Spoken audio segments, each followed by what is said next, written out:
Pemerintah menetapkan anggaran makan bergizi gratis di APBN 2025 sebesar 71 triliun rupiah.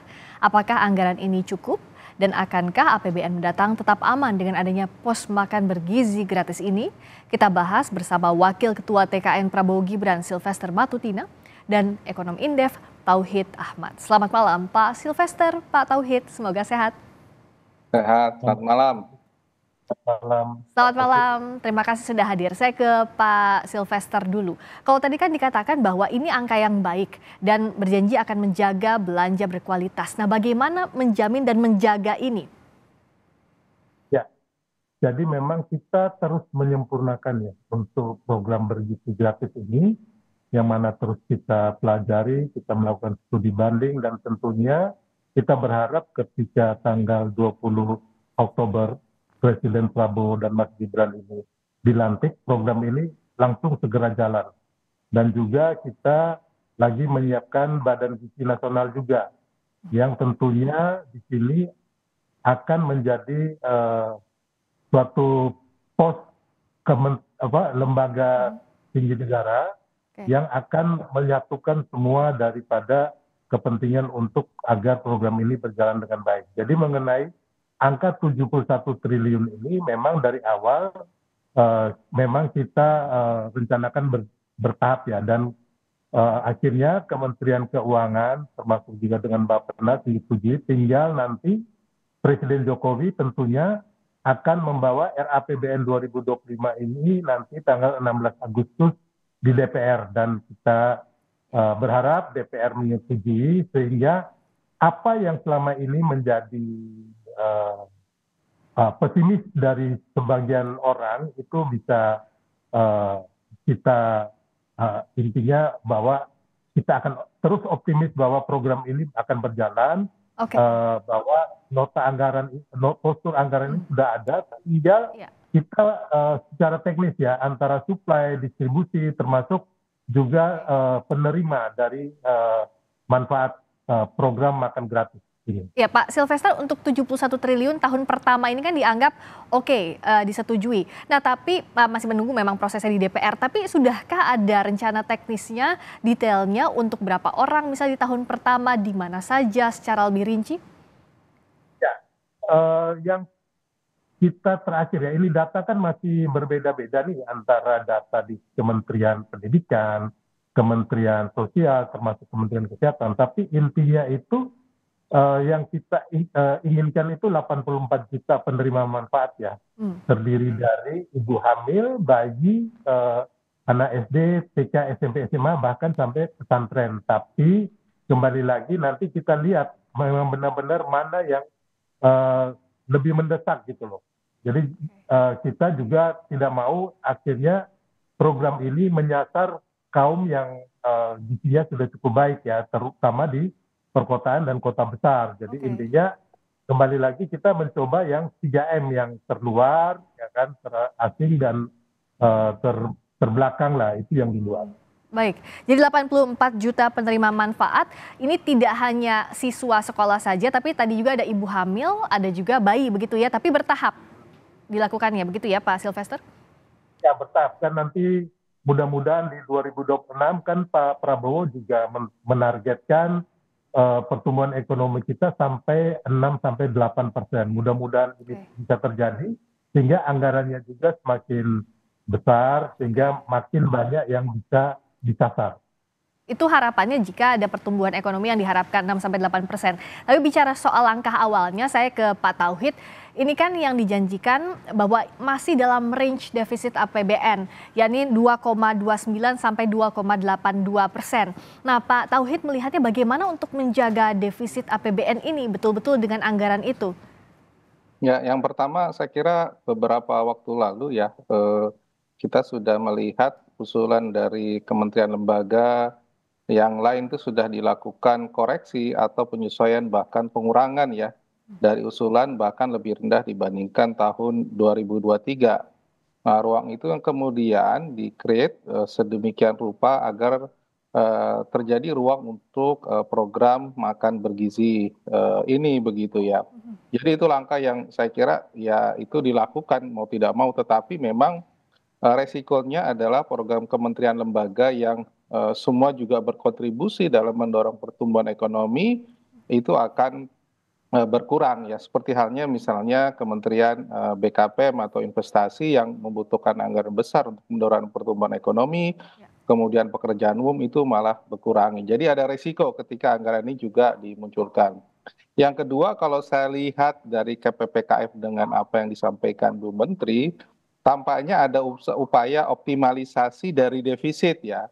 Ya. Kalau kemarin di awal adalah batas defisitnya sekitar katakanlah 2,45, tadi sudah disebutkan sekitar 2,82% dari PDB, Ya. which is itu ada tambahan ya, sekitar mungkin 40 sampai 50 triliun rupiah dari defisit. Jadi ingin maksimalisasi defisit ya dari PDB.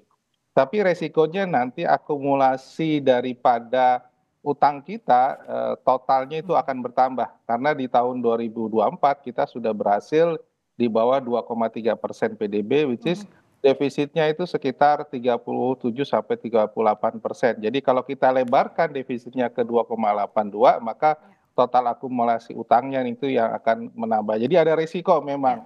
Tentu saja yang saya kira mungkin secara teknis perlu dipikirkan bagi pemerintahan baru, pembentukan badan ataupun kementerian lembaga baru itu membutuhkan waktu yang tidak sebentar ya, melihat pengalaman dari dulu ada Menko Maritim Invest, ada kementerian yang lain itu butuh waktu sekitar ya 6 bulan lah begitu. Jadi saya khawatir bahwa alokasi sebesar 71 triliun tidak akan habis ya di tahun 2025.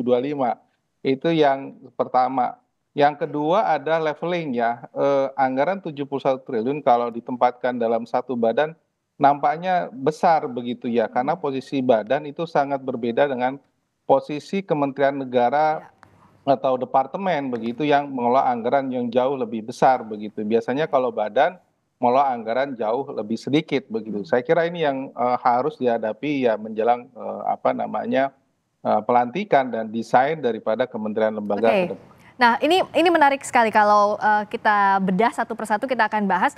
Pak Sylvester, saya ke yang terakhir dulu, bagaimana untuk optimalisasi anggaran ini sementara tadi untuk pembentukan badan serta levelingnya ini kan tidak sama dengan kementerian lembaga, perlu juga waktu untuk pembentukannya sehingga kalaupun tidak habis di 2025 ini jadi masalah baru. Ya, memang tadi saya juga sependapat dengan Pak Tauhid bahwa memang benar tadi bahwa kita memang agak beresiko, tapi kita mencoba supaya anggaran ini bisa terserap habis tentunya. Ya, dengan sekarang ini kita juga sudah mulai melakukan studi banding dan juga riset agar nantinya benar-benar bisa terserap karena memang dibutuhkan oleh ibu-ibu hamil dan juga bayi serta anak-anak sekolah kita ya, karena ya itu tadi supaya langsung nanti kita kerjanya lebih cepat dan juga makanya dari sekarang ini kita sudah persiapan gitu agar nantinya waktu pelantikan semuanya ini akan langsung berjalan gitu dan bisa diserap semua anggaran agar ya itu tadi kita mencoba agar APBN kita ini tetap terjaga dan juga sehat dan juga sustainable ya ke depannya begitu. Oke, termasuk untuk risiko, bagaimana mitigasi risiko akumulasi utang yang berlipat? Ya, kalau masalah utang saat ini sih kita masih melihat ya, dengan postur anggaran yang ada sih masih di titik aman ya, jadi belum terlalu mengkhawatirkan. Tapi memang tetap tradisi kita selama ini yang ada mulai dari Presiden Jokowi, Pak SBY juga, ya kan, postur anggaran kita memang kita jaga dengan sangat hati-hati. Jadi tidak sampai defisitnya di atas 3%. Jadi untuk itu kami masih optimis bahwa program ini dan juga RAPBN kita akan terjaga dengan sangat baik. Oke, kalau dari Pak Tauhid lihatnya kalau menjawab pertanyaan how to optimize, kita punya 71 triliun rupiah, lalu waktunya juga kalau membentuk badan ini juga perlu waktu, ditambah levelingnya tidak sama dengan kementerian lembaga. Sebenarnya apa solusi jangka pendek atau menengah yang bisa dipertimbangkan oleh pemerintahan Prabowo Gibran, Pak Tauhid? Ya, saya kira yang pertama ya, saya kira memang desain kelembagaan itu harus dipikirkan ya, karena ini kalau badan memang biasanya anggarannya nggak lebih dari 5T atau 10T ya. Tapi begitu dia meningkat menjadi 71T, maka tentu akan memiliki beban tanggung jawab, apalagi kita ini soal birokrasi dan akuntabilitas itu tidak main-main dengan anggaran yang sebesar ini. Saya kira itu pekerjaan yang harus diselesaikan sebelum Desember begitu ya. Ini yang saya kira penting begitu. Iya. Yang kedua adalah dari sisi desain ya. Saya kira langkah positif untuk mempelajari apa yang terjadi di India, di Cina dan sebagainya. Mereka butuh waktu untuk mengoperasionalkan program-program sebesar ini mulai dari distrik atau kalau kita sebut dari daerah begitu, dan tidak langsung besar begitu ya. Jadi mereka sporadis dulu baru kebijakan nasional, dan itu sudah lebih dari 10 tahun baru mereka bisa anggarkan yang jauh lebih besar. Saya kira kalau ini dipaksakan 71 triliun terserap tanpa ada kesiapan daerah maupun kesiapan infrastruktur lainnya, maka akan ada problem nanti di sisi akuntabilitas ya, karena mengejar penyerapan tadi. Jadi optimalisasi adalah bagaimana itu bisa dilakukan sedini mungkin. Nah, tersisa waktu 2 bulan katakanlah setelah pelantikan memang tidak cukup begitu, tapi harus punya desain besar agar ini bisa masif dan jalan di Januari atau Februari begitu. Nah, desain silakan. Ya, terakhir ya, saya kira akan lebih baik kalau misalnya ini sudah masuk ke dalam kerangka dana transfer ke daerah sudah mulai dibicarakan. Jadi tidak lagi menjadi beban dari anggaran pemerintah pusat ya, tetapi juga didaerahkan. Apakah melalui DAK ataupun dana transfer lainnya yang kemudian juga menjadi beban dan daerah bisa lakukan begitu. Nah, desain ini apakah sudah dipikirkan secara matang Pak Silvester? Karena kan pasti nanti setelah Pak Prabowo dilantik akan langsung ditagih desain makan bergizi gratisnya seperti apa? Karena ini yang jadi program unggulan untuk pemerintahan baru.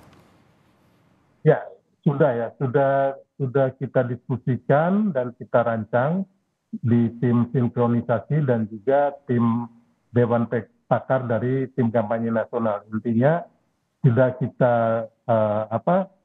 koordinasikan juga tentunya dengan Kementerian Keuangan, Bappenas dan juga beberapa kementerian yang lain, terlebih Kementerian Perekonomian ya Pak Erlangga.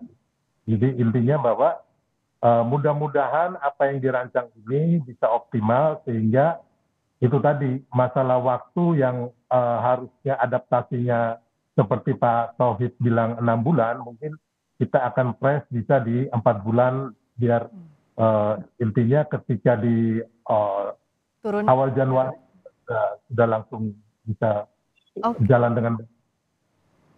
Dan kita tunggu juga prosesnya ini karena masih akan tunggu persetujuan di DPR, tentunya lobby-lobby juga mulai dilakukan ya Pak Silvester ya di DPR. Baik, silakan bagaimana Pak Silvester? DPR udah ngasih lampu jauh kan biasanya iya Mas dan bagus buat bangsa.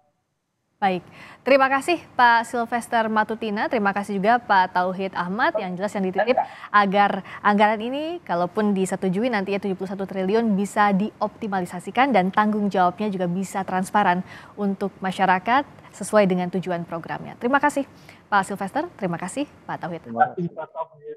Selamat malam.